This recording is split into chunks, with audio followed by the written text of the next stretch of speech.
Addictions are a cycle, a circle of repeats in its form of sickle. They deserve a he or she be. Broken hearts, broken dreams, broken people and families. They rob us of emotion, numb the brokenness away. But this salving lotion simply covers up the stray, left with only an illusion of moisture to dry hearts, drawn to a broken conclusion that there is no water for these dry parts.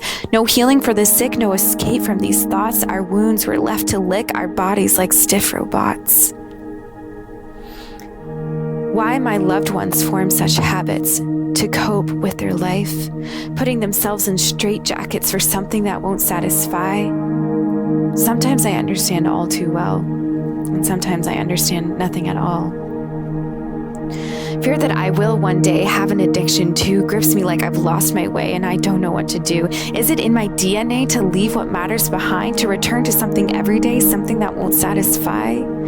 I know how these cycles work, the relapse that leads to sobs, the anxiety and depression that lurks behind every choice that robs, rational thoughts, rational lies, the need for something that won't satisfy. Who picks us up when these cycles take over? The family left hanging dry?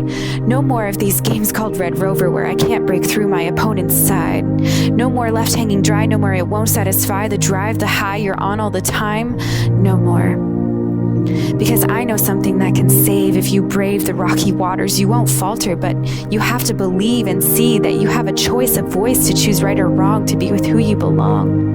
In the hands that take you by the face, who doesn't chase but shows so much grace despite the wrong choices we've made from false voices. You see, the enemy wants us down to drown in self-pity, self-loathing, but we have a God stronger than just coping. He lifts us up, sets our feet on a rock. He overflows our cup and nothing can block us from his love. Not even an addiction to the eviction of our hearts, the fiction, the lie that God doesn't love every part. Nothing and no one can separate us. Lord, help my addiction to be nothing but your love, and not just your love, but your Son, who you are. Not what you give me, but the essence of your heart. Addictions are hard.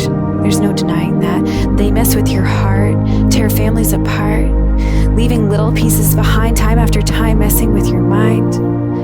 But God takes each little piece and gives them a name. He casts out the addictions and cycles that rage. He calls the addict his loved one and gives them a new name. He says to all beloved,